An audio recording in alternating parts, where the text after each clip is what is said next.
Hello guys, hello. This is for Capricorn. Okay Capricorn, welcome dito sa aking channel. Kapalaran 888, welcome. Alamin natin kung anong messages, vibration, gabay, energy para sa inyong lahat. So, this is weekly tarot reading. Okay, reverse na 2 of Cups, Capricorn.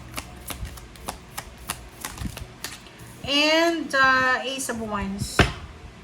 So, nakikita ko sa'yo dito, since naka-reverse siya, yung 2 of Cups, sinasabi ng bara sa'yo dito na posibleng ikaw ay may bagong inspirasyon. So, like for example, ang Capricorn na to na nakikita natin is maybe may asawa ka, boyfriend, girlfriend, or live-in partner, and nawawalan ka na ng gana sa iyong karelasyon kasi naka-reverse to eh. Parang gusto mo nang makipaghiwalay kasi mayroon kang napupusuan. You have new inspiration. May bago kang direksyon na gustong tahakin. So, please comment down below if you resonated dito. Or maybe that's a job. Medyo hindi ka na interesado or hindi ka na inspired sa trabaho mo ngayon. Kasi may bago kang prospect, may bago kang company na gustong lipatan, or may bago kang posisyon na gustong applyan.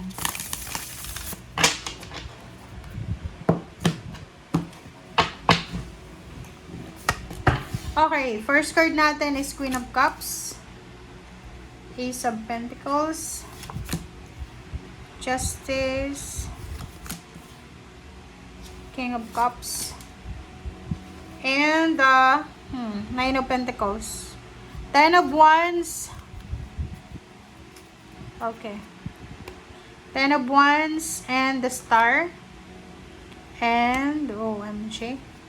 So kung makikita mo dito guys, talaga nakikita ko sa'yo dito, you're not pwedeng may asawa ka or yun, karelasyon, hindi ka na masaya sa relationship mo.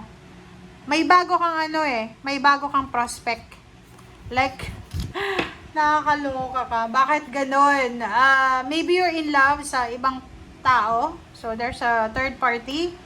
Or wala namang third party, basta gusto mo nang magsimula ng bagong buhay. Nakakaloka. Bigla akong hindi ko alam, bigla akong nahilo. Nahilo ako sa message mo. Okay, Queen of Cups. Ayoko talaga ng mga message ng love life na yan. Nakaka-drain ng energy.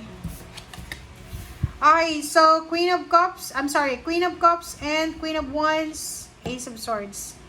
Yun, nakikita ko sa'yo dito na you are parang you're excited, you're inspired. Tungkol sa yung, lalo kung babae ka na Capricorn, excited ka, inspired ka sa bago mong plano. Hindi ko alam kung ano yung mga plano mo bilang babae. And nakikita ko rin sa'yo dito na sobra-sobra yung focus mo dito sa bagong journey na gusto mong tahakin. Excited ka, sobrang excited. Hindi ko alam.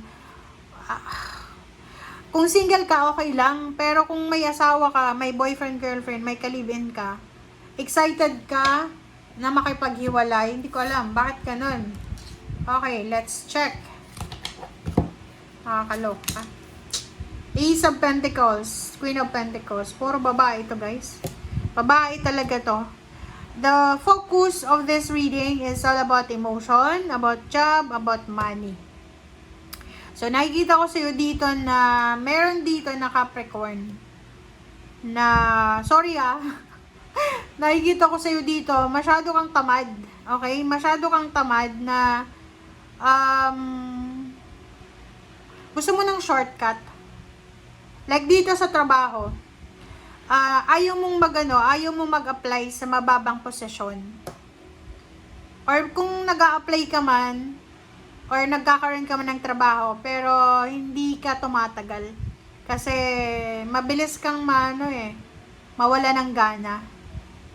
Gusto mo is Ace of Pentacles, yung parang lump sum of money na. Parang ganon. Promotion na agad. Imposible yun, guys. So, kung ikaw ay Capricorn na medyo tamad ka, ang reading na to para sa'yo na kailangan mong maging masipag. Pero alam mo yung iba na Capricorn, napakasipag nila na hindi sila titigil hanggat hindi nila nakukuha kung anong gusto nila. Okay? Kahit dumaan pa sila sa paghihirap, ganyan, ganito.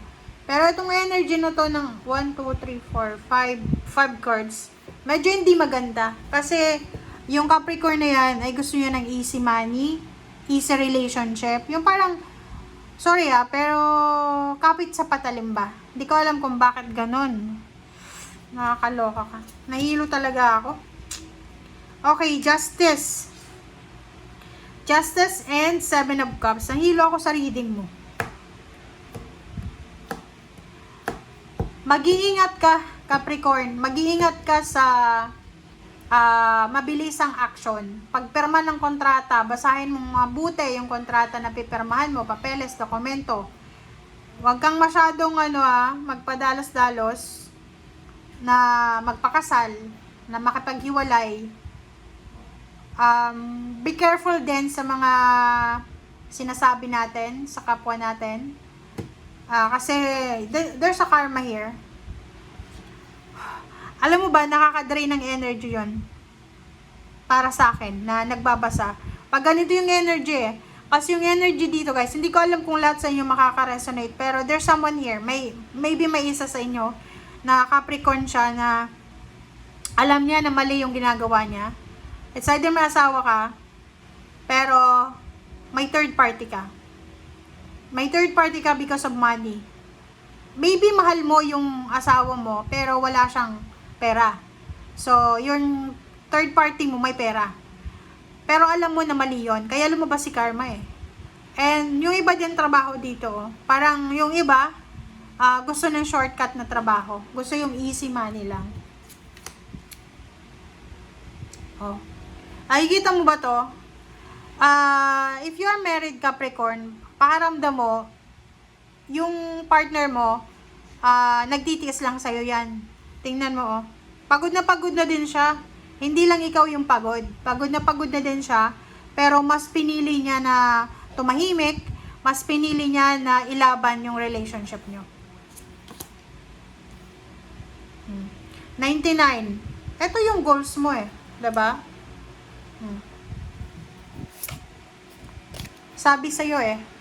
Ito yung problema. Kasi mayroon ditong Capricorn na you're aiming for financial success. You're aiming for emotional success using this person. So, kung sino man itong tao na excited ka na makasama, siguro mayaman siya, kaya niyang supportahan ka financially, and at the same time, kaya kang protectionan emotionally. Pero may isang tao dito na masasaktan. Okay? May isang tao dito na masasaktan na pwede mong pagsisihan sa bandang huli. There's a karma here. Okay? Thank you guys. Bye!